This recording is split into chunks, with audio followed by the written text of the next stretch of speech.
Hello hello प्यारे बच्चों। आ, तो हम लोग आज वर्क एनर्जी पावर का चौथा लेक्चर रिकॉर्ड कर रहे हैं। सो लास्ट क्लास में हम लोग देखे थे work done by gravity, work done by friction, work done bye spring. आज जो हम लोग पढ़ने वाले हैं वो पढ़ने वाले हैं conservative force and non conservative force. दोनों में क्या अंतर है, दोनों का पहचान कैसे होता है, और अगर कभी कंजर्वेटिव फोर्स आपको दे दिया तो वर्क डन आसानी से कैसे कैलकुलेट करेंगे, और अगर नॉन कंजर्वेटिव फोर्स दे दिया तो फिर वर्क डन कैसे कैलकुलेट करेंगे। तो स्टार्ट करते हैं, थोड़ा शुरू से आते हैं। हम कुछ कुछ लिख के रखे हैं ताकि थोड़ा मेरा हैंड राइटिंग का कलम देखे थे थोड़ा इशू था, तो आई थिंक वो इशू आज थोड़ा तुमको कम लगेगा। हेडिंग है conservative force and non conservative force. देखो दुनिया में जितने भी फोर्स हैं ना, जितने भी फोर्स हैं उन सारे फोर्स को दो कैटेगरी में डिवाइड किए हुए हैं। एक को हम लोग बोलते हैं कंजर्वेटिव फोर्स और एक को बोलते हैं नॉन कंजर्वेटिव फोर्स। अब कंजर्वेटिव फोर्स का क्या मतलब डेफिनेशन है या कैटेगराइजेशन कैसे करते हैं कि कौन फोर्स कंजर्वेटिव फोर्स है। तो वैसे फोर्स जिनके द्वारा किया जाने वाला कार्य पाथ से इंडिपेंडेंट होता है, सिर्फ इनिशियल और फाइनल पोजीशन पे निर्भर करता है। A force work done by which only depends on initial and final position, the work done by which is independent of path followed is called conservative force. जैसे कि ग्रेविटेशनल फोर्स में हम लोग देखे थे कि किसी ब्लॉक को अगर वर्टिकली h हाइट नीचे लेके आए हैं तो किस रास्ते से भी लेके आइए वर्क डन बाय ग्रेविटी होगा प्लस mgh, या ब्लॉक को h हाइट ऊपर लेके जाइए तो किसी रास्ते से लेके जाइए लेकिन वर्क डन बाय ग्रेविटी होगा माइनस mgh। तो ग्रेविटेशनल फोर्स क्या हो जाएगा, कंजर्वेटिव फोर्स। सिमिलरली और भी फोर्सेज हैं, स्प्रिंग फोर्स और इलेक्ट्रोस्टैटिक फोर्स, उन सब का भी हम लोग इसी कैटेगरी में रखते हैं। तो धीरे धीरे समझते हैं। सबसे पहले डेफिनेशन है। डेफिनेशन में लिखा हुआ a force work done by which does not depend on path followed, rather it only depends on initial and final position is called conservative force. बिल्कुल सही बात है। एक ऐसा फोर्स जिसके द्वारा किया जाने वाला काम work done by which depends on only initial and final position, it is independent of path followed is called conservative force. Example के लिए ग्रेविटेशनल फोर्स, एग्जांपल के लिए ग्रेविटेशनल फोर्स। अगर किसी ब्लॉक को, जैसे यहाँ पे एक m मास का ब्लॉक है, ये आपको दिया गया है, ब्लैक कलर से हम अभी लिख रहे हैं, m मास का ब्लॉक है, इस पे अगर ग्रेविटी देखिएगा तो धरती नीचे की तरफ वर्टिकली डाउनवर्ड फोर्स लगाएगा mg। अगर ये ब्लॉक का इनिशियल पोजीशन है और फाइनल पोजीशन को हम यहाँ लिख दे रहे हैं। इनिशियल से फाइनल आप भिन्न भिन्न रास्तों से लेके जाइए, डायरेक्टली स्ट्रेट लाइन पाथ से लेके जाइए या कर्व पाथ से लेके जाइए। वर्क डन बाय ग्रेविटी जो होगा इनिशियल टू फाइनल, वो किसी भी पाथ से लेके जाइएगा वो होगा माइनस mgh। ये हम डिस्कस आपको gravitation work done by gravity में करके बता चुके हैं। तो चूंकि ये पाथ से इंडिपेंडेंट है, इसके द्वारा किया जाने वाला काम, therefore gravitational force is a conservative force. Okay. Similarly अगर आप स्प्रिंग फोर्स का एग्जांपल लीजिए। स्प्रिंग फोर्स का जो वर्क डन होता है, जैसे यहाँ पे हम एक स्प्रिंग ड्रॉ किए हुए हैं। स्प्रिंग फोर्स का एग्जांपल आप देखिएगा तो एक स्प्रिंग से किसी ब्लॉक को बांधे हुए, शुरुआत में एक्सटेंशन उसमें है xi, वहां से खींच करके लेके चले गए xf। तो वर्क डन बाय स्प्रिंग का फॉर्मूला होता है माइनस हाफ के x फाइनल का स्क्वायर माइनस x इनिशियल का स्क्वायर होता है।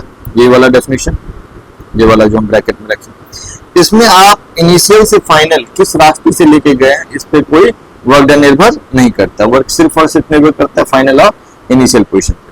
तो work done bye spring depends only on initial and final position, so spring force is a conservative force. Spring force is a conservative force. Similarly electrostatic force जो होता है, ये भी कैसा फोर्स है, this is also a conservative force. इस force को भी हम लोग कंजर्वेटिव की कैटेगरी में रखते हैं। अभी तो नहीं पढ़ रहे हैं, 12th में हम लोग पढ़ेंगे कि इलेक्ट्रोस्टैटिक फोर्स क्या होता है, और वहां ये बात साबित भी करेंगे कि work done by electrostatic force only depends on initial and final position, रास्ते पे निर्भर नहीं करता है, इसीलिए इलेक्ट्रोस्टैटिक फोर्स कंजर्वेटिव फोर्स है। तो कौन कौन एग्जांपल हो गया कंजर्वेटिव फोर्स का?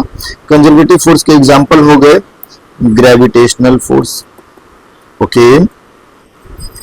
फिर एग्जांपल हो गया स्प्रिंग फोर्स, फिर एग्जांपल हो गया इलेक्ट्रोस्टैटिक फोर्स, फिर एग्जांपल हो गया, अगर कई बार अलग से एक दे देता है इलास्टिक फोर्स। इलास्टिक फोर्स जो स्प्रिंग का ही एक टाइप है या स्प्रिंग फोर्स जैसा ही है, तो वो भी कंजर्वेटिव नेचर का होता है। तो ये सारे फोर्स कंजर्वेटिव फोर्स है। ठीक, अब हम लोग बात करेंगे what is non conservative force. What is non conservative force. आप साथ के साथ नोट्स भी बना सकते हैं या पॉज करके आप नोट्स बना सकते हैं। तो यार नॉन कंजर्वेटिव फोर्स किसको कहते हैं? A force which is not conservative, which is not conservative is called non-conservative force, is called non-conservative force। ये लेकिन फर्जी डेफिनेशन हो गया जी, ये अच्छा डेफिनेशन नहीं हुआ। अच्छा डेफिनेशन क्या होगा? Work done bye a force if depends on path followed,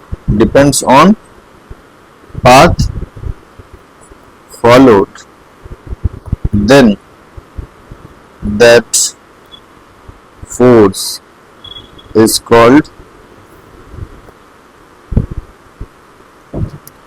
non-conservative force। Then that force is called non-conservative force।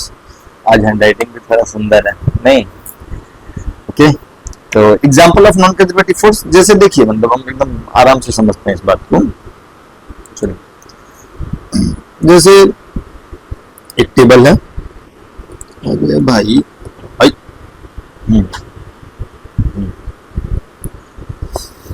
हाँ, मान लीजिए हमारे पास एक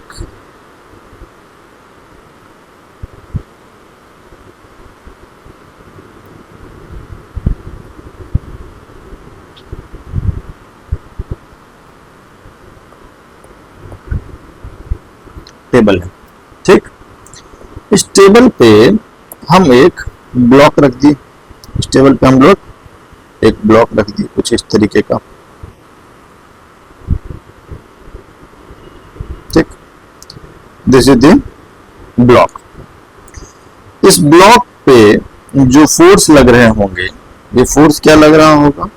एक तो लग रहा होगा नीचे की तरफ mg और ऊपर की तरफ नॉर्मल।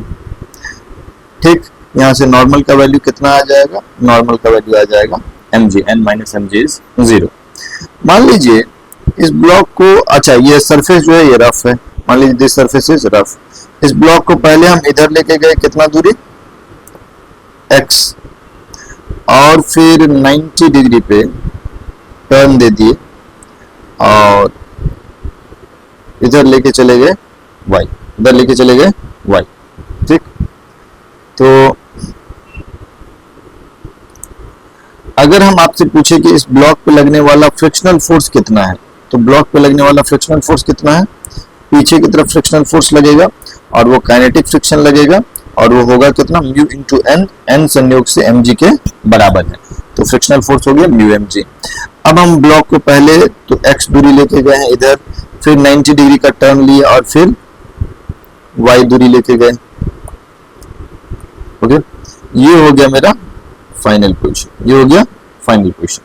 तो वर्क डन बाय फ्रिक्शन जो हो जाएगा, ये हो जाएगा minus of mu mg x शुरुआत में, फिर हो जाएगा minus of mu mg y, है ना? That is minus of mu mg x plus y। That okay? So इस रास्ते से वर्क डन यही हुआ। मान लो अगर यहीं पर कोई ऐसा कह देता कि इस ब्लॉक को डायरेक्टली यहां से यहां लेके चले जाइए, इस रास्ते से। ठीक है, इस ब्लॉक को डायरेक्टली इस रास्ते से लेके जाइए। ठीक, तो ये 90 डिग्री का टर्न है, तो ये वाला लेंथ हो जाएगा √x² प्लस y स्क्वायर। तो वर्क डन बाय फ्रिक्शन अगर हम ये पहला पाथ से देखे थे माइनस में mg x प्लस y था, और ये जो ग्रीन कलर वाला पाथ है उस पाथ पे अगर हम लोग देखेंगे वर्क डन बाय फ्रिक्शन, तो ये क्या हो जाएगा? Minus mu M G into under root X square plus Y square. Initial और फाइनल पोजीशन सेम है लेकिन रास्ता अलग अलग है, इसीलिए वर्क डन जो है सो दोनों केस में अलग अलग आया है। ऐसा परिस्थिति ग्रेविटी के केस में नहीं था, ऐसा परिस्थिति स्प्रिंग फोर्स के भी केस में नहीं था, तो इसीलिए ग्रेविटी और स्प्रिंग फोर्स कंजर्वेटिव फोर्स है, लेकिन ये जो फ्रिक्शन है that is non conservative force. That okay? तो हम लोग लिख लेंगे friction is a non conservative force. Frictional force is non-conservative force. Okay, frictional force क्या होगा? नॉन कंजर्वेटिव फोर्स होगा। ओके, अब वैसा ही अगर आप देखिएगा ना तो एक विस्कस फोर्स होता है, जैसे सॉलिड में हम लोग फ्रिक्शन का बात करते हैं वैसे फ्लूइड में एक विस्कस फोर्स होता है, तो विस्कस फोर्स भी जो है वो भी नॉन कंजर्वेटिव होता है। इनफैक्ट इस तरीके का कोई भी डिसिपेटिव फोर्स होता है जो कि हीट के फॉर्म में एनर्जी लूज कर रहा है, वो नॉन कंजर्वेटिव फोर्स होता है। So viscous force is also non conservative force. That okay? अब यार हम लोग ये बात तो समझ गए, अब हम लोगों को एक दो बात ये जानना है कि अगर हमसे ये पूछ देगा ग्रेविटेशनल फोर्स कैसा है तो हम बोल देंगे कंजर्वेटिव फोर्स है। हमसे पूछेगा स्प्रिंग फोर्स कैसा है नेचर में तो हम लोग बोल देंगे कंजर्वेटिव फोर्स है। हमसे पूछेगा इलेक्ट्रोस्टैटिक फोर्स कैसा है हम लोग बोल देंगे कंजर्वेटिव फोर्स है। पूछेगा फ्रिक्शनल फोर्स कैसा है तो हम लोग बोल देंगे कि नॉन कंजर्वेटिव फोर्स है, या विस्कस फोर्स कैसा है तो बोल देंगे नॉन कंजर्वेटिव फोर्स है। लेकिन कई बार फोर्सेज जो है वो आपको लिख के दिया जाता है, आई कैप जे कैप के कैप, मतलब फोर्स का नेचर नहीं दिया जाता है बल्कि एक्सप्रेशन दिया जाता है बकायदा वेक्टर फॉर्मेट में।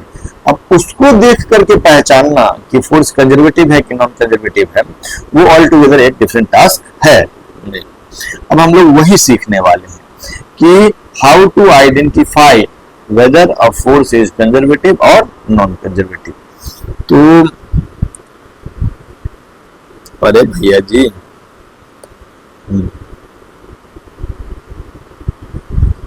Identification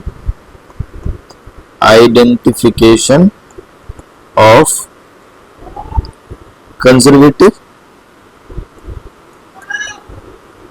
and non-conservative force।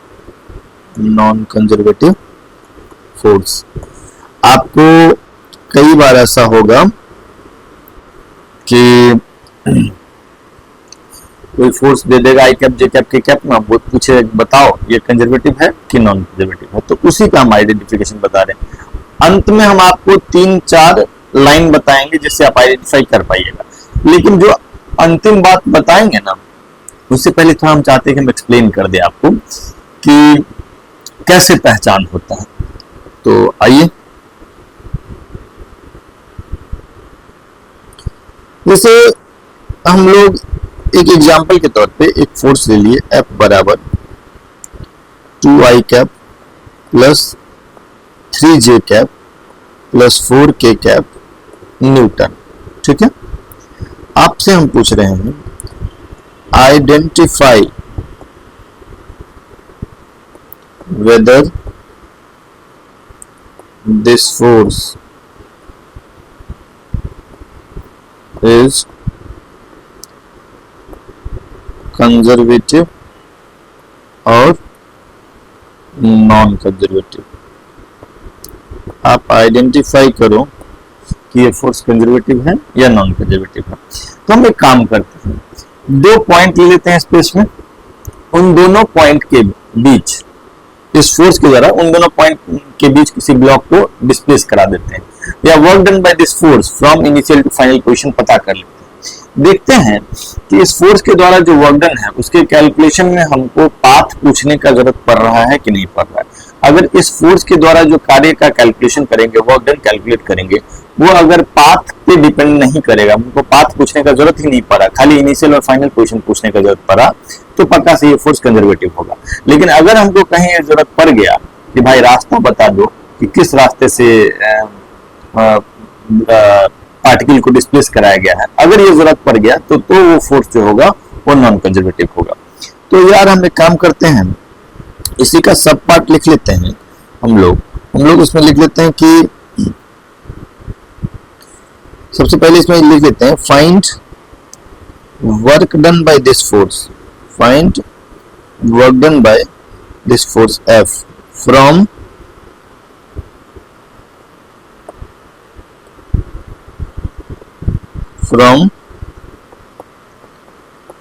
xi comma yi to xf comma yf। दो पॉइंट है, एक पॉइंट है जैसे स्पेस में ये पॉइंट है A और दूसरा पॉइंट है B या इनिशियल या फाइनल। A पॉइंट का जो कोऑर्डिनेट है ये है xi comma yi और B पॉइंट का कोऑर्डिनेट है xf comma yf। A से B तक लेके गया है पार्टिकल को, किस रास्ते से लेके जाया गया है ये बता नहीं रहा है, लेकिन फोर्स यही लग रहा है और हम लोग वर्क डन कैलकुलेट कर रहे हैं। तो ये फोर्स एक कांस्टेंट फोर्स है, this is constant force, yes और नो।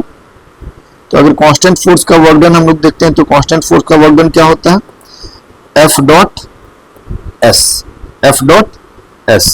यहाँ पे अगर हम सिंपली डिस्प्लेसमेंट कैलकुलेट करें, पाथ चाहे जो भी हो, जिस भी रास्ते से आप लेके जा रहे हो, लेकिन अगर डिस्प्लेसमेंट वेक्टर हमको लिखना है तो डिस्प्लेसमेंट वेक्टर क्या हो जाएगा, x final minus x initial i cap plus y final minus y initial j cap, this is your displacement.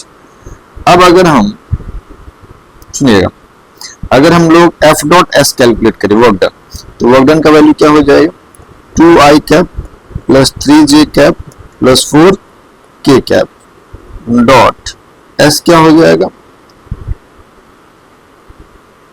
x final minus x initial i cap plus y final minus y initial j cap.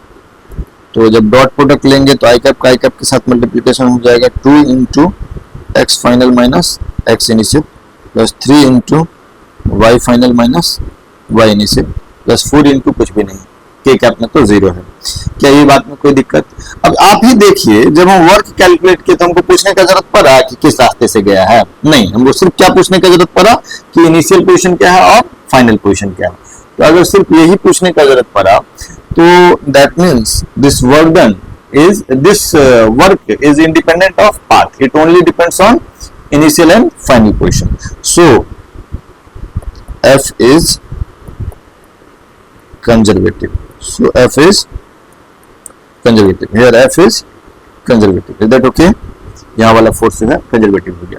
यहाँ पे अगर हम तुमसे एक बात पूछे कि आप देखो फोर्स में, इस फोर्स, ये जो आपको फोर्स दिया हुआ है, इस फोर्स में 2i cap 3j cap 4k cap की जगह पे कुछ भी होता, मान लीजिए ये नहीं होता बल्कि यहाँ पे होता 6i cap 8j cap plus 3k cap, कुछ ऐसा होता, तो हमारे जो आंसर है उसमें 2 के जगह पे 6 आ जाता क्योंकि 6i कैप है, और यहाँ पे 3 की जगह पे क्या आ जाता है 8k कैप, तो कुछ है नहीं। तो आंसर में यही ना फर्क पड़ता है कि यहाँ पे 6 आ जाता है 2 की जगह और यहाँ 3 की जगह पे क्या आ जाता है 8। तो इस तरीके का कोई भी फोर्स आप कांस्टेंट फोर्स लिए, तो कुछ भी constant I cap plus constant J cap, तो उसके द्वारा वर्क डन जो है वो सिर्फ यहाँ पे x final minus x initial का कोफिशिएंट बदलेगा और y final minus y initial का कोफिशिएंट बदलेगा, लेकिन आंसर पता करने के लिए आपको रास्ता पूछने का जरूरत नहीं पड़ रहा है। सो this is a conservative force. तो मैं क्या ये बात कह सकता हूं कि कोई भी कांस्टेंट फोर्स जिसमें आई कैप का कोफिशिएंट एक नंबर हो, कोई कांस्टेंट नंबर, जे कैप का कोफिशिएंट एक कांस्टेंट नंबर हो, के कैप का कोफिशिएंट एक कांस्टेंट नंबर हो, कोई भी कांस्टेंट फोर्स जो होगा वो कंजर्वेटिव होगा। क्या ये बात कह सकते हैं? ठीक है, तो यहां से हम कंक्लूड करते हैं पहला important conclusion, that is what कि ऑल कांस्टेंट force is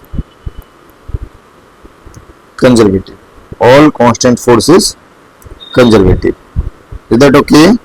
क्या ये मेरा बात सही है? बिल्कुल सही, all constant force is conservative। अब हम फिर आपसे सवाल बदल दिए, मान लीजिए हम सवाल आपको बदल दिए, एक दूसरा सवाल दीजिए एग्जाम्पल के तौर पे।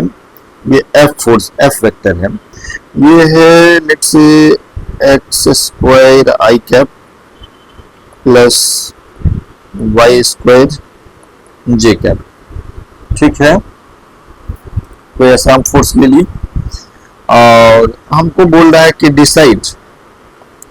Decide whether this force is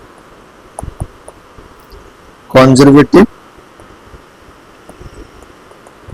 और नॉन कंजर्वेटिव। बोला कि डिसीजन लो, बताओ कि कंजर्वेटिव है कि नॉन कंजर्वेटिव है। तो व्हाट विल आई डू, करेंगे क्या बच्चों, हम लोग रैंडम दो पॉइंट ले लेंगे। एक इनिशियल पॉइंट ले लेंगे जिसका कोऑर्डिनेट लिख लेते हैं xi कॉमा yi, एंड एक फाइनल पॉइंट ले लेंगे जिसका कोऑर्डिनेट लिख देते हैं xf कॉमा yf, ठीक है। और तब हम लोग वर्क का कैलकुलेशन करते हैं, करेंगे। तो ये फोर्स कैसा है, हम एक बार इनिशियल से फाइनल लेके जाते हैं और वर्क का कैलकुलेशन करते हैं, देखते हैं कि रास्ता पूछने का जरूरत पड़ रहा है कि नहीं पड़ रहा है। तो ये फोर्स कैसा है, कांस्टेंट है कि वेरिएबल है, वेरिएबल फोर्स है। तो वेरिएबल फोर्स के द्वारा जो वर्क डन होता है वो तो सिर्फ और सिर्फ निर्भर करता है, वेरिएबल फोर्स के द्वारा जो वर्क डन होता है उसका फॉर्मूला होता है integration f x D x plus integration f y d y, अगर जेड कॉम्पोनेंट होता तो integration f z d z, yes और नो। अब यहां पे अगर हम लोग लिखेंगे तो एफ एक्स के जगह पे क्या आ जाएगा बुआ, integration x square d x plus f y कितना है, वाई स्क्वायर है, तो integration Y square D y, ठीक। लिमिट क्या पुट करेंगे हम लोग, लिमिट पुट करेंगे एक्स इनिशियल से एक्स फाइनल और वाई इनिशियल से वाई फाइनल, ठीक है। तो ये वाला चीज जो आएगा, एक्स स्क्वायर का इंटीग्रेशन हो जाएगा X cube by 3, Y square का इंटीग्रेशन हो जाएगा वाई क्यूब बाई 3, तो X cube by 3 sorry X cube by 3 limit X initial से x final plus Y cube by 3 limit Y initial से Y final, ठीक है। और ये कार्य अगर हम लोग करेंगे बाबू तो ये कैलकुलेशन करने के बाद सिंपली आएगा एक्स फाइनल की पावर 3 माइनस एक्स इनिशियल की power 3 upon 3 plus y final की पावर 3 माइनस वाई इनिशियल की पावर 3 अपॉन 3, ठीक है। तो ये वर्क का वैल्यू आएगा, लेकिन ये वर्क का जो वैल्यू आया है क्या ये पाथ पे निर्भर किया, नहीं, हमको पाथ पूछने का जरूरत है नहीं पड़ा, सिर्फ क्या पूछने का जरूरत पड़ा कि इनिशियल पोजीशन क्या है और फाइनल पोजीशन क्या है। इस पूरे एक्सप्रेशन में खाली इनिशियल और फाइनल पोजीशन का ही जरूरत पड़ा है ना, आपको कहीं पर भी नहीं पूछना पड़ा कि रास्ता क्या था। So this force is conservative, is that okay. अब मतलब क्या हम एक बात आपसे पूछे तो आप इस बात से सहमत होंगे क्या कि यहाँ पे आई कैप के कोफिशिएंट में एक्स स्क्वायर की जगह पे कुछ भी होता, खाली एक्स का वेरिएबल होता, एक्स कोऑर्डिनेट होता, एक्स कोऑर्डिनेट का वेरिएबल। जैसे एक्स स्क्वायर की जगह पे मान लीजिए एक्स ही होता या रूट एक्स होता या एक्स पावर 3 होता या 5x स्क्वायर होता, कुछ भी ऐसा होता। तो इंटीग्रेशन में हमको सिर्फ इनिशियल और यहाँ पे इंटीग्रेट करने में हमको कोई दिक्कत नहीं होता। एक मिनट सुनिएगा, अगर यहाँ पे इस फोर्स में एक्स स्क्वायर की जगह पे एक्स क्यूब होता, एक्स की पावर 4 होता या एक्स की पावर 5 होता या 3x स्क्वायर होता या रूट एक्स होता, ये सब कुछ भी होता, तो आपको ये वाला जो जगह हम आपको दिखा रहे हैं, ये वाला, इस इंटीग्रेशन में आपको कुछ भी कभी पूछने का जरूरत नहीं पड़ता रास्ता क्या है, इंटीग्रेशन डायरेक्टली हो जाता है। Integration of X square DX, integration of X cube DX, integration of 3x square DX या integration of root X DX, और इनिशियल और फाइनल पोजीशन पुट कर देते हैं। सिमिलरली अगर y का जो कोफिशिएंट है, जे कैप का जो कोफिशिएंट है, जे कैप के कोफिशिएंट में खाली अगर y का वेरिएबल होता, y square, y cube, root y या y की पावर 4 कुछ ऐसा होता, तो फिर ये इंटीग्रेशन करने में हमको कोई दिक्कत नहीं होता। और इंटीग्रेशन करने में हमको ये भी नहीं पूछना पड़ता कि y और x का क्या रिलेशन है। y और x का रिलेशन माने पाथ का इक्वेशन, इक्वेशन ऑफ ट्रेजेक्टरी, वो पूछने का जरूरत नहीं पड़ता। और अगर नहीं पड़ रहा है दोस्त, तो फिर ये तो work done by this force is independent of path, so this force is conservative. तो हम एक बात और यहां से लिख सकते हैं, अगला महत्वपूर्ण बात,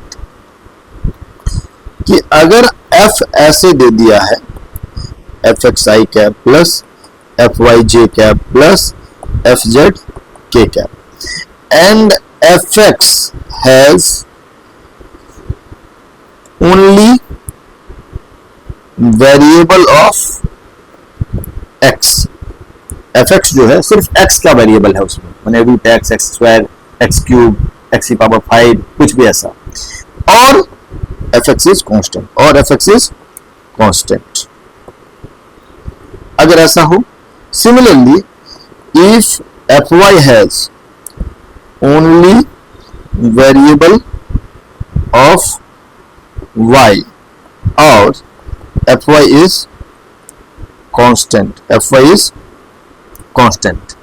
At the same time fz has only variable of z, fz has only variable of z or fz is constant, then this force will be conservative, then this force will be conservative. मैं क्या कह रहा हूं sir, कि आपको ऐसा दे दिए, मान लीजिए f की जगह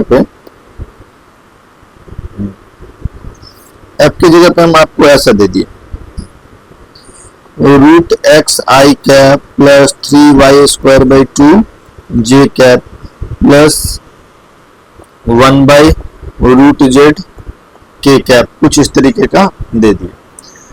तो हम आपसे क्या पूछेंगे, देन एफ इज क्या, कंजर्वेटिव कि non conservative? F is conservative, F is conservative. क्यों? क्योंकि आई कैप के कोफिशिएंट में सिर्फ एक्स का वेरिएबल है, जे कैप के कोफिशिएंट में सिर्फ वाई का वेरिएबल है, के कैप के कोफिशिएंट में सिर्फ जेड का वेरिएबल है। मान लीजिए एक्स आई कैप का कोफिशिएंट हो जाता 4, लेकिन जेड कैप का कोफिशिएंट, जे कैप का कोफिशिएंट होता Y square J cap plus ये रूट जेड के कैप। पूछता क्या है, तो यहां पर भी हम लिखते क्या, कि here f2 is conservative, f2 is conservative, इसलिए क्योंकि आई कैप के कोफिशिएंट में y का कोई टर्म नहीं है, जे कैप के कोफिशिएंट में x का या z का कोई टर्म नहीं है, के कैप के कोफिशिएंट में x का या y का कोई कोफिशिएंट टर्म नहीं है, या कोई वेरिएबल नहीं है। तो इसीलिए इस फोर्स को हम लोग कंजर्वेटिव बोलेंगे, क्योंकि इसको इंटीग्रेट करने में, अगर हम इसमें जैसे पहला वाला केस है, पहला वाला केस में वर्क डन का कैलकुलेशन करते हैं, पहले वाले केस में हम लोग वर्क डन का कैलकुलेशन करते हैं, तो लिखते हैं ना वर्क डन का वैल्यू, एक मिनट, वर्क डन का वैल्यू लिखते हैं ना, integration root X D x plus 3/2 integration Y square D Y plus 1/रूट जेड इंटीग्रेशन dz। अब ये सब इंटीग्रेट करने में हमको एकदम नहीं पूछना पड़ा कि भाई रास्ता कौन सा फॉलो किया, सिर्फ क्या पुट करो, x इनिशियल से x फाइनल, y में पुट कर दो y इनिशियल से y फाइनल, z कैप वाला इंटीग्रेशन जो है k कैप वाला उसमें इंटीग्रेट, इसमें पुट कर दो z इनिशियल से z फाइनल, तो वर्क डन कैलकुलेट हो जाएगा। खाली इनिशियल और फाइनल पोजीशन का जरूरत पड़ा, हमको कोई पाथ का जरूरत नहीं पड़ा। So this force is conservative, this force is conservative, similarly this force is also conservative. तो कहानी से सीख क्या मिली, कि अगर ऐसा दे दिया दोस्त कि कोई फोर्स है F x i cap plus f Y J cap plus F Z k cap, और F x has only variable of x, या तो वो कांस्टेंट है या एक्स का ही वेरिएबल उसमें है, जो एफ वाई है वो या तो कांस्टेंट है या ओनली उसमें वेरिएबल ऑफ वाई है, एफ जेड या तो कांस्टेंट है या ओनली वेरिएबल ऑफ जेड है, then that force will be conservative, then that force will be conservative. ठीक है क्या? चलो अब थोड़ा एक और चीज देख लेते हैं हम लोग।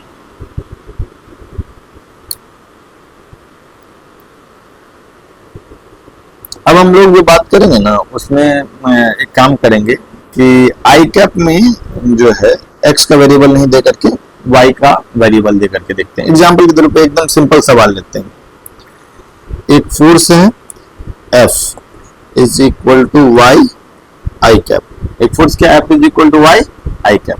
ठीक है दोस्त, F F is equal to y I cap is applied on an object and object is displaced from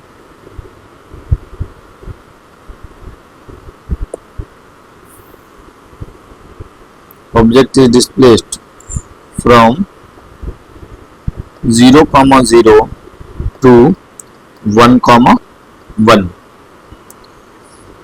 via एक बार पाथ ले लिए y बराबर x और एक बार ले लिए y बराबर एक्स स्क्वायर।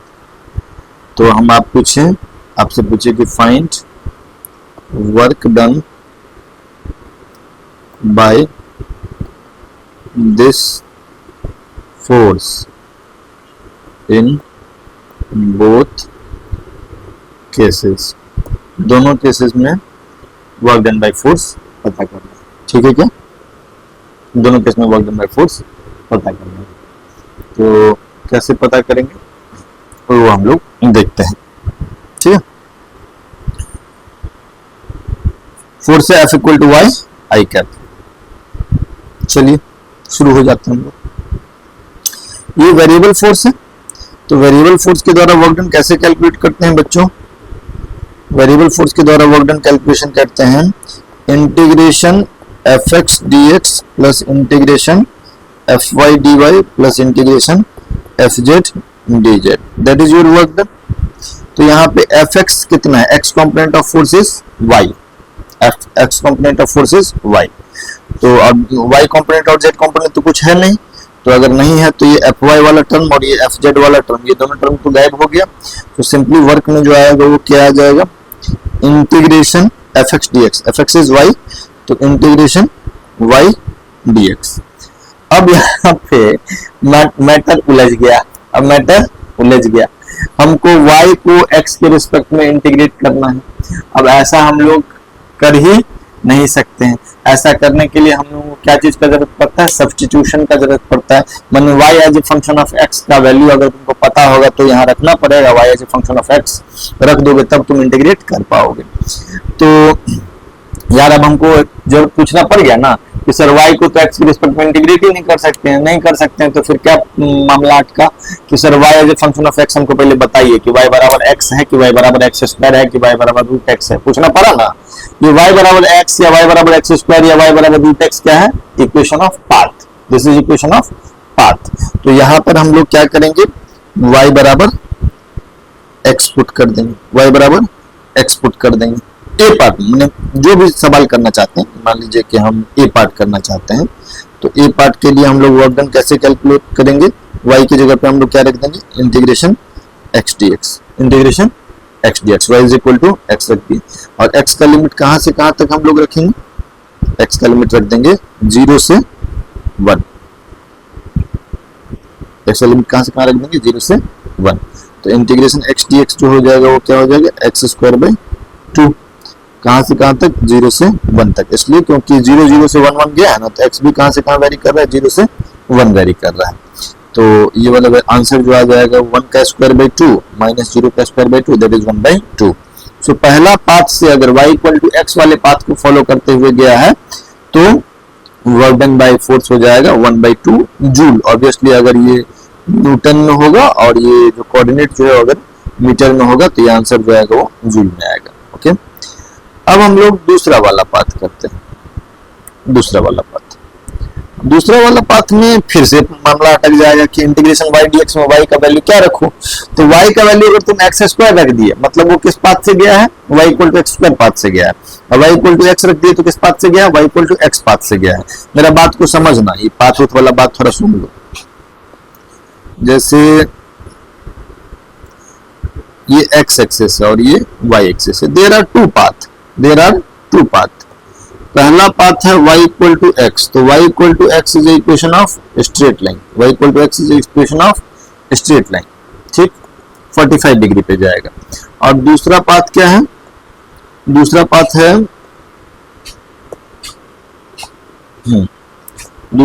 है y equal to x square. So this is equation of parabola. अब हम लोग को दोनों को पहला पाथ है उसमें भी ये कहां से कहां गया है, 0,0 से 1,1, और दूसरा पाथ में भी 0,0 से 1,1, दोनों पॉइंट हम दिखा दिए। पहला ब्लू कलर वाला पाथ है, ब्लू है ना, हाँ स्काई ब्लू है। पहला पाथ आपको स्ट्रेट लाइन पाथ है, दूसरा पाथ जो हम रेड कलर से दिखाए हैं that is your curve path. तो दोनों पाथ तो अलग अलग है, लेकिन फोर्स का वैल्यू क्या है, फोर्स है दोनों केस में क्या, वाई आई कैप, ठीक है। एक ऐसा फोर्स है जो एक्स एक्सिस के अलॉन्ग लग रहा है लेकिन वो वाई के साथ वेरी कर रहा है, जैसे जैसे वाई कोऑर्डिनेट वेरी करेगा वैसे वैसे फोर्स वेरी करेगा, डायरेक्शन है उसका केवल एक्स एक्सिस के अलॉन्ग।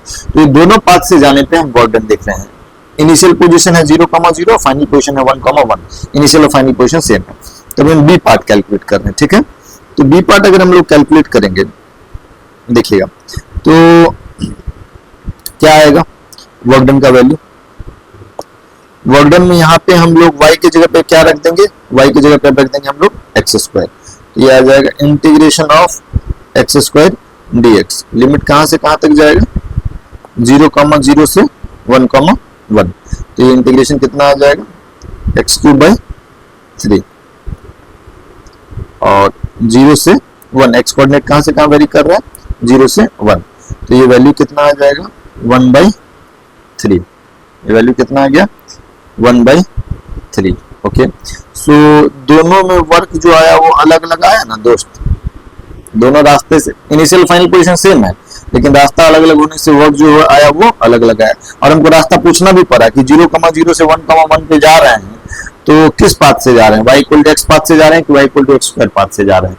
हमको पाथ पूछना पड़ा और दोनों पाथ में से अलोंग वर्क डन जो अलग अलग आया।